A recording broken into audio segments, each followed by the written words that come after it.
Why retirees aren't spending enough of their nest eggs. Yes, I said aren't. Now, if you've been following this channel for any length of time, we know why this is, and we're going to dive into it. So a number of you sent me this from MarketWatch, which had a EBRI study, which I looked at as well, and it literally is common sense when you think about it. It's not necessarily common sense until someone shares it with you. Then you're like, oh yeah, that makes sense. And I'm going to share with you again for the millionth time why the absurdity of your spending increases with inflation, the 80% pre-retirement, the freaking, it's just stupid. It's stupid. It's like Omicron. It's whatever they can to scare you to listen to the authorities. So you just cower in fear. How dare you retire? Don't you know? You have to take the jabba. You have to listen to how upset you should be for your white skin. You got to apologize for the Salvation Army for being white. How dare you? You've got to stay at work because if you didn't have work, well, you'd never be able to, you're going to eat cat food. Oh, it's freaking crazy. Anyway, so let's read this. This is from MarketWatch. Linda Cooley of Florida has seen her nest egg grow dramatically since she retired more than 5 years ago. All right, so a couple things about that. That in of itself, that's just because we had such a market run. So when I hear these things, so grow when the market's going up, but it's going to go down when the market goes down. So in of itself, that doesn't make me like, oh, okay, in that case, that doesn't validate the conclusion that we'll come to here in just a second.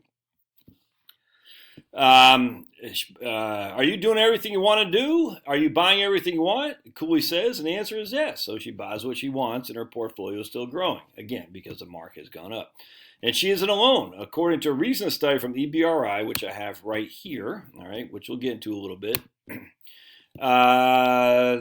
they surveyed retirees between 62 and 75 and found that 3/4 of them had seen their assets remain the same or grow in retirement. Very few plan to systematically spend down their assets, says clown at BlackRock. I can't stand BlackRock, just an FYI. If assets do decrease, there's a clear desire to keep assets above a certain minimum. Such growth in the stock market strengthens the case for increased spending in retirement. So why the reluctance to spend? Well, retirees don't know how long they're going to live, what medical expenses they'll face, and how their investments will perform over decades. So they protect themselves by spending less than they could. Yes, indeed. And this guy, my man Mark Berg, I don't know him, financial planner in Chicago, tells relatively young retirees that now is the time to spend the go-go retirement years. You're in a window which may not always be open when you have your health and health and wealth. But many live modestly, no matter what. Exactly. A fear of needing long-term care can discourage retirees from spending down their nest eggs. A year-long stay in a nursing home, for instance, can cost hundreds of thousands of dollars. Oh, my goodness. I've got $172,000. The average lifetime cost $172,000. What's the value of your house? I'm just throwing it out there. So $172,000 is the average lifetime cost. And what's the value of your house? Interesting. And who actually goes to these places? Everybody? No. How are they getting that?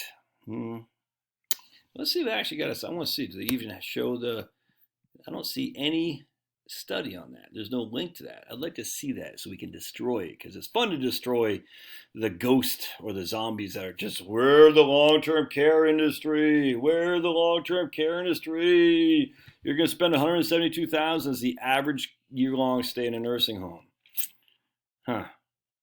What does that not include? What does that not include? It's kind of like when they look at the percentage of people who were vaxxed versus non-vaxxed in the very, first 18 months of this insanity, or 12 months? No one was vaxxed. So if you go back to March of last year, 2020, every single person who got COVID wasn't vaxxed. And it's the same thing here. If we're only looking at people who go to a nursing home, the average cost is $172,000. All right, well, that's how many people actually go to a nursing home. Not that many, first and foremost. And the average, what skews the average? The people who spend, Susie Orman's mom, for instance, skews it big time. All right, so let's keep going. Let's see. This guy has a client in her 80s who wanted to give much of her wealth to her family, but she worried she wouldn't have enough, so she set aside $150,000 in a side account for long-term care and put it in safe investments. And knowing there's a dedicated pool of money allowed her to make bigger gifts to her family. That gives her peace of mind, 100%. All right. What other factors affect spending rates? Research has found that retirees who get most of their income from pensions and annuities spend more freely in retirement than those who rely on income from investment portfolio. 100%. 100%. JP Morgan found that clients with 1 to 3 million in net worth, those that receive 60 to 80% from their income from regular payments, i.e. annuities, pensions, and Social Security, spent 26% more in retirement than those who only got 20 to 40%. 100%, man. I completely agree with that. So let's go a little bit into this retiree's dilemma: spend or preserve. All right, so let's read this. So we got three different groups of people. The average retirees, all right, they had financial assets of $99,000 or less. Again, it's financial assets. That's not including their home. Their income was between $40,000 and $100,000, so that's not bad on $99,000 assets. The majority had easily manageable debt or no debt. 4 in 10 were mortgage free, while nearly half had mortgages and only 12% rented. Just over half thought they had saved enough for retirement, and defined benefit plans played a major role for the average retirees, along with Social Security. Affluent retirees had more than $320,000, and they spent more an income of $100,000 or more annually. The majority were mortgage-free with no debt, and the majority of those with debt reported it to be easily manageable. They believed they had saved enough. Remember, the average retirees, just over half thought they had saved enough. And comfort retirees were between $99,000 of liquid assets and $320,000. 37% had a mortgage, while 1 in 2 were mortgage-free. It's interesting. We're seeing some similarity between these. About half are mortgage-free. 1/3 reported no debt, and 42% had an easily manageable debt. Okay. Social Security, as well as their workplace savings plans, were their major sources of income. Yet, despite this, the majority with each of these three retiree cohorts reported that their current level of assets were the same as when they first retired. Again, that in of itself, that's just because the markets have gone up. Let's see. Meanwhile, more than 8 in 10 affluent retirees report their financial assets were the same or greater than when they first retired, whereas 3/4 of the average retiree group were above that, and the comfort retirees about 3/4. So basically, 75% of the average retirees and 80% of the comfort of the affluent had more money than they started. Okay, that's great. So you can see right here, higher or no change. So only 18% of affluent, 26% of comfortable, and 26% have less. Less doesn't necessarily mean bad. All right, and these are people who retired from 62 to 75. They surveyed 2,000 people. All right, so I want to go down because I want to show you: grow or spend down none or a small portion of your financial account. So let's see, saving for foreseen costs and feeling that spending down assets was unnecessary scored highly for the average and comfortable retirees. All right, so they're not trying to leave a bequest. They don't have that much to spend on. Isn't that interesting? When asked why they plan to keep their assets intact, fear of running out of money was relatively low. Indeed, only 14% of the affluent retirees stated this as a reason. Instead, nearly half that group simply believed that spending down assets was unnecessary. Ranking a close second and third were concerns about saving for unforeseen costs in retirement and wanting to leave as much as possible theirs. They spent what they wanted to do, what they want to do. And you can see right here. Do not feel spending down assets is necessary. That's going to be this is going to be right here. In every single category, the most is tied is they don't feel spending down assets is necessary. They're buying what they want. But look at that, 45%, or they're saving assets for an unforeseen cost later in retirement. But you can see right here, man, I feel better when my account balances remain high. They're just buying what they want. I want to see again, how much were their income was, I want to go again. So we got income of 40 to 100,000 average retirees. Affluent were over 100,000, and comfortable were over 100. Income was over 100,000, and comfortable was, I'm not sure what the income was. It doesn't say. Anyway, I guess that's between 100 and 300. Actually, I don't know what that is.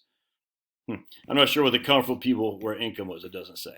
Anyway, but we're still sitting there between $40,000 and $100,000 of income. And they're all saying, we got what we need, man. That's the point. You got what you need. If you don't have any debt, it just always goes back to the debt. I was talking to people today. I said, yeah, they're going to take a mortgage when they move to the sunshine clime of Florida. Well, okay, fine. They're taking a debt, because they can afford it. The reason they're taking a mortgage is because they got everything in pre-tax money. I was like, look, dude, if you spend $500,000 on a house, it's going to be a pretty big tax hit. So they're like, we're thinking about taking a mortgage. So I got no qualm with that at all. And paid off in 4 years or something like that. Just don't take it as one fell swoop. Point being is the reason people spend less as they retire and why using your pre-retirement spending versus your post-retirement spending is freaking stupid is because as you have less guaranteed sources of income from a salary, from a pension, from Social Security, you're more